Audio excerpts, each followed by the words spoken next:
Pemerintah Hindia Belanda ketika berkuasa di Asia Tenggara ini memang tujuannya bukan sekedar demi kekuasaan politik, tapi juga persoalan teologis, menyebarkan agama, misionarisasi. Dan itu harus dipahami karena kita tahu sebelum pemerintah Hindia Belanda masuk ke kawasan Asia Tenggara, umat Islam di kawasan Asia Tenggara ini sangat besar. Dan ini menjadi modal sosial bagi pemerintah Hindia Belanda untuk bisa menyampaikan Injil kepada mereka. Dan tentu saja pada masa itu pemerintah Hindia Belanda tidak bisa berkiprah sendiri, harus melibatkan orang dalam. Dan salah satunya adalah berkaitan dengan tokoh yang kontroversial yang bernama Habib Utsman bin Yahya, yang direkomendasi oleh Snoek Roelofse menjadi seorang mufti Batavia, yang sebelumnya mufti Banten telah diasingkan oleh Belanda ke Afrika Selatan. Dan pada kajian malam hari ini semoga Anda bisa menarik kesimpulan. Kita tidak mendiskreditkan ulama satu dengan yang lain ya. Ini murni sejarah. Dan ini ada buku-bukunya, ada kitabnya, dan Ustadz Ali juga tidak hanya ngarang-ngarang, tetapi berdasarkan kitab atau buku-buku yang ada. Dan ini fakta, dan sejarah itu seperti itu. Kita tidak bisa menutupi atau menghilangkan, karena itu sudah tertulis di sejarah.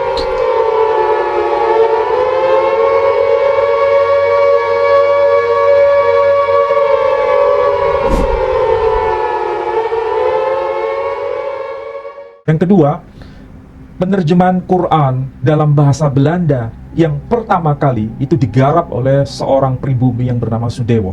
Dan itu dianggap ancaman oleh Belanda karena dikhawatirkan kalau ini menyebar secara masif kepada para intelektual pergerakan Indonesia, ini akan semakin membahayakan posisi Belanda. Termasuk misionarisasi itu. Dan yang paling penting di sini, satu-satunya tafsir yang secara tegas menyebutkan yang disembelih itu Ismail, itu adalah karya dari Sudewo dengan menggunakan kutipan ayat-ayat dari Alkitab. Yang tafsir-tafsir sebelumnya tidak secara tegas menyebutkan Ismail. Itulah sebabnya karena ini melawan atau kontra dengan Alkitab bahasa Belanda yang menyebutkan Ishak sebagai anak yang disembelih, maka Belanda melakukan pelarangan peredaran de Heilige Quran yang ditulis oleh Sudewo. Ulama-ulama dari Asia Tenggara ini harus diwaspadai karena karya-karyanya ini sangat berperan untuk menjadi masalah pemerintahan Hindia Belanda. Karena mereka ada tujuan-tujuan tertentu ya? Ya tentu saja, karena bukan hanya pada persoalan politik, tapi juga persoalan teologis. Makanya ada 3G ya, Gospel, Glory, Gospel, Gold. ya. Gold itu emas, Glory. Gospel itu Injil, Glory itu kemenangan, kemuliaan. Jadi memang ini tidak bisa dipisahkan. Mengapa ulama-ulama dari Nusantara, Asia Tenggara ini harus diwaspadai oleh pemerintah Belanda? Karena mempunyai akar yang kuat dalam pergerakan masyarakat di kawasan Asia Tenggara. Bukan hanya persoalan menentang Belanda, tapi juga melawan gerakan misionarisasi waktu itu. Cuma referensi yang dipakai oleh para ulama ini hanya merujuk pada dokumen internal, hanya dokumen Islam saja. Tapi kan tidak secara tegas langsung menyentuh persoalan teologis dunia agama lain. Hanya fokus pada referensi keislaman saja, Quran maupun hadis, ya kan? Itu kalau kita baca dari karya Syekh Abdul Rauf Singkel maupun Syekh Yusuf Al-Makassari. Yang menjadi pertanyaan, pelarangan Belanda itu baru muncul terhadap Quran terjemahan dalam versi bahasa Belanda itu pertama kali yang diterjemahkan oleh Sudewo. Nah ini betul sekali. Dan ini adalah Quran berbahasa Belanda yang pertama yang diakses oleh para penggerak kemerdekaan di masa-masa awal. Kita tahu Bung Karno itu sangat fasih bahasa Belanda, fasih juga bahasa Inggris. Bung Hatta juga begitu, sangat mahir bahasa Belanda, sangat mahir juga bahasa Inggris. Kiai Haji Agus Salim, beliau juga sangat mahir dan sangat fasih bahasa Belanda dan sangat fasih bahasa Inggris. Dan mereka-mereka ini adalah salah satu di antara para sarjana dari kawasan Indonesia yang menekuni bukan hanya persoalan kebangsaan, tapi juga bidang keagamaan mereka baca. Tentu saja yang dapat mereka akses itu bahasa Belanda dan bahasa Inggris. Satu-satunya karya berbahasa Belanda, Quran terjemahan bahasa Belanda, itu adalah karya Sudewo ini. Dan memang Ini judulnya kita baca De Heilige Quran.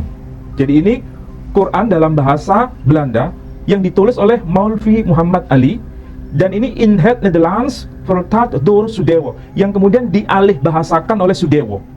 Jadi ini adalah karya yang membuat Belanda itu harus waspada dengan karya ini. Jangan sampai itu bisa mempengaruhi pergerakan orang-orang pergerakan Indonesia waktu itu. Kemudian ini kitab ini dilarang sama orang Belanda. Dilarang oleh Belanda untuk beredar dan diedarkan. Karena apa? Dikhawatirkan mempengaruhi teologi keagamaan. Penyebaran Kristen itu ya. Tentu saja ini menarik untuk dibicarakan. Kenapa itu menjadi sebab pelarangan atau pemberedelan mengenai terjemahan Quran bahasa Belanda ini. Pelarangan itu terjadi. Dan yang melarang memang Belanda. Tapi apakah Belanda langsung melarang untuk penggunaannya dan peredaran dari Quran terjemahan bahasa Belanda ini? Ya. Ternyata tidak.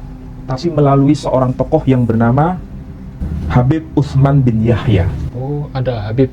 Yang Berarti Habib ini mungkin tokoh Islam waktu itu? ya, tokoh Islam yang ada di Batavia. Dia mufti Batavia. Dia menulis buku, mungkin bisa ditampilkan Pak Edi.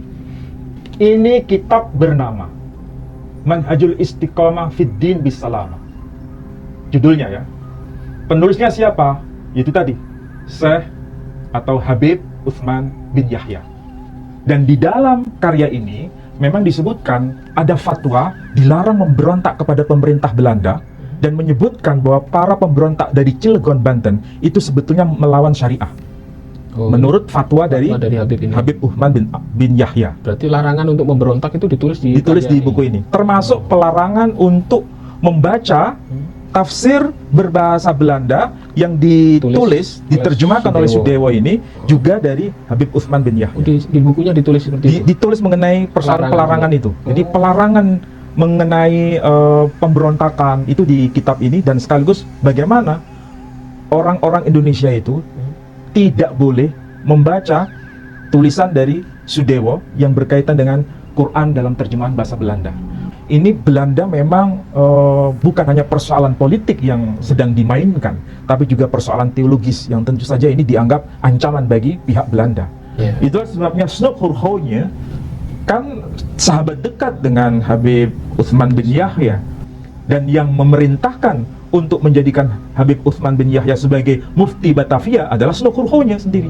Dan buku ini menarik Pak Edi. Membungkam ulama. Ya, ini bicara mengenai Snoek Hurgonya. Saya bacakan aja ini ya, supaya nanti gampang bisa ditelusuri. Tulisannya BG Rizkiansyah. Ya. Dan kita coba mencermati di sini ya. Saya ingin bacakan teks yang penting saja di sini. Said Utsman sudah mendapatkan kedudukan mapan sebagai guru agama.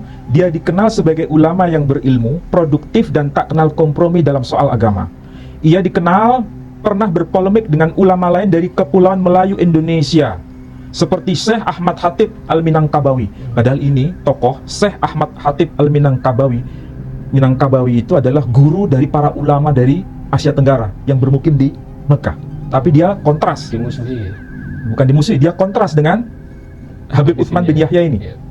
Ia amat berupaya untuk menjaga pandangannya mengenai Islam yang murni. Untuk itulah ia menganggap penting untuk melibatkan otoritas negara atau penguasa dalam mengatur dan mengelola agama di Hindia Belanda. Pandangannya inilah yang membuatnya menjadi relasi mesra dengan pemerintah kolonial Belanda di Batavia. Dan ini bisa dirujuk dalam buku tulisan dari Snoek Hurgonya sendiri. Snoek Hurgonya mengatakan, Snoek Hurgonya amat memuji karya Manhaj Al-Istiqomah yang tadi saya tunjukkan bukunya itu. Jadi Snoek Hurgonya itu mengutip karya dari Habib Utsman bin Yahya yang berjudul Manhaj Al-Istiqomah, hingga ia menulis sebuah ulasan mengenainya dalam surat kabar Lokomotif dalam bahasa Belanda. Dalam artikel tersebut, Snoek menulis judul Seorang Guru yang Bermanfaat. Ini kalau diterjemahkan dalam bahasa Indonesia. Ia menilai positif karya Sayyid Utsman atau Habib Utsman itu, dan menyebutkan bahwa siapapun yang mengkhutbahkan perang suci melawan pemerintah atau orang Eropa di Hindia akan berhadapan dengan Sayyid Utsman. Berarti gerakan kemerdekaan ada fatwa dilarang. Dilarang oleh oleh Habib Utsman bin Yahya ini. Jadi Belanda itu tidak secara terus terang melawan para ulama di Nusantara, tapi dia menggunakan orang lain untuk memberikan fatwa supaya ada yang menjadi pelindung bagi Belanda ketika melakukan kebijakan tertentu. Ketakutan ketika ada Quran terjemahan bahasa Belanda, itu bahasa kaum elit pergerakan, ternyata di situ bicara mengenai Alkitab atau Bible yang dikutip, dan itu membuat kekisruhan bagi Belanda. Itulah sebabnya Belanda menggunakan tangan dari seorang ulama yang ada di Batavia, seorang mufti Batavia yang namanya Habib Utsman bin Yahya. Berarti Sudewo ini dengan kata lain waktu itu di zaman itu seorang kristolog ini. Ya tentu saja. Dia menguasai kristologi. Dan itu memang sudah diakui oleh siapapun. Tafsir yang dilarang gitu. Iya, karena pertama ditulis dalam bahasanya penguasa Belanda. Coba bahasanya bahasa Belanda, Pak Edi. Apa tidak keberatan orang-orang Belanda itu? Ini kan berbahaya kalau bahasa Belanda dibaca oleh orang-orang Belanda. Itu banyak yang terpengaruh nanti. Apalagi dibaca oleh para pergerakan orang-orang Indonesia yang melawan Belanda, kolonialisasi. Itu semakin berbahaya. Makanya Belanda meletakkan seorang mufti Batavia yang bernama Habib Utsman bin Yahya untuk segera mengeluarkan fatwa pelarangan peredaran buku ini, kitab tafsir ini dalam bahasa Belanda yang tadi saya sebutkan. Termasuk melarang pergerakan melawan pemerintah Belanda. Iya, termasuk itu. Jadi memang Belanda ini taktiknya mulai zaman dulu sampai sekarang, sampai akhir Belanda itu memang adu domba ya. Bukan hanya untuk merusak kerajaan-kerajaan kecil-kecil itu, termasuk urusan masalah agama juga. Ya, tokoh-tokohnya juga ya. Masalah agama juga ikut campur. Makanya Sunukhurhonya itu orang yang kontroversial kan sebetulnya. Iya. Sampai hari ini namanya kan dikenal Abdurrahman, Syekh Abdurrahman.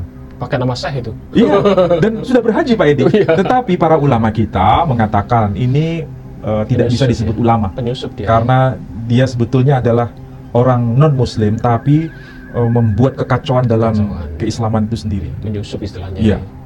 Dan banyak buku-buku yang jadi tulis, bukan orang Indonesia tapi juga orang luar negeri yang mencoba untuk berbicara siapa itu Sunukhurhonya. Dan memang ini orang yang mahir bahasa Arab. Iya. Berarti mereka itu para misionaris ya. Itu tidak tanggung-tanggung kalau belajar. Oh, nggak tanggung-tanggung. Jadi langsung ke dalam. Kalau Sunukhurhonya demi kolonialisasi di Nusantara ini, maka Aceh itu jebol kan gara-gara Sunukhurhonya. Gitu ya. Kalau seandainya tidak ada Sunukhurhonya, Aceh itu tidak mungkin bisa ditaklukkan sama Belanda. Jadi dua bangsa besar di kawasan Asia Tenggara ini yang jebol ya, yang bisa ditaklukkan itu gara-gara Sunukhurhonya. Pertama, Jawa waktu itu kan perang melawan Belanda itu luar biasa di bawah pimpinan Pangeran Diponegoro, ya kan? Dan itu dilumpuhkan setelah Sunukhurhonya ikut campur, dilumpuhkan. Dan itu perang selama 5 tahun. Dan Pangeran Diponegoro dibuang sampai ke Manado dan kemudian dibuang ke Makassar dan wafat di Makassar. Semua ulama diboyong ke sana semua. Nah, kemudian yang prajurit-prajurit kelas bawah itu menyebar. Penyebaran itu ada tanda. Tandanya adalah setiap rumah harus ada namanya pohon sawu. Itu tandanya bahwa ini adalah pasukan dari Pangeran Diponegoro. Dan begitulah ketika ulama-ulama diasingkan, diboyong sampai ke Manado, meninggal wafat di sana. Di sini sudah nggak ada ulama-ulama lagi yang otoritatif, hanya ulama kelas bawah dan menyebar, terpecah-pecah. Belanda mulai masuk dengan keputusan-keputusan melalui fatwa. Dari siapa? Habib Utsman bin Yahya. Nah, di Aceh juga begitu. Aceh hancur melalui fatwa-fatwa begitu. Makanya tadi seperti Syekh Yusuf tadi dibuang ke Afrika. Dibuang sampai ke Afrika. Sampai meninggal di sana. Ya. Bahkan menciptakan buku pun dicetak di Mesir akhirnya. Iya, betul. Iya. Jadi kita belajar banyak mengenai sejarah kita. Bagaimana kalau sebuah bahasa itu dianggap berbahaya, ya bahasa Belanda waktu itu. Iya. Maka kalau tafsir berbahasa Belanda dan itu sudah mulai bicara mengenai Alkitab, mau tidak mau Belanda harus ikut memberangusnya. Sunukhurhonya tidak membuat buku yang berupa kamus. Apa itu? Dia membuat keputusan-keputusan kebijaksanaan dalam bentuk fatwa-fatwa keputusan Belanda maksudnya ya. Dan itu ditulis dalam bahasa Belanda. Dan itu juga dicantumkan dalam surat kabar namanya lokomotif dalam bahasa Belanda di Netherlands Belanda. Karena dia sudah menguasai Al-Quran, Menguasai Pak hadis, Edi, bukan hanya menguasai bahasa Belanda, menguasai bahasa Arab. Jadi dia bisa memecah belah dari dalam, Iya, kemudian membenturkan antara ulama Indonesia sendiri, iya. kemudian dia memakai Habib untuk mengeluarkan fatwanya. Wah, lihat dia ya. Itulah sebabnya kita harus paham sejarah, supaya kita belajar dari sejarah, kita bisa merawat kebangsaan kita ini ke masa depan, supaya kita bisa tahu langkah apa yang terbaik untuk kita lakukan. Masya Allah. Ya.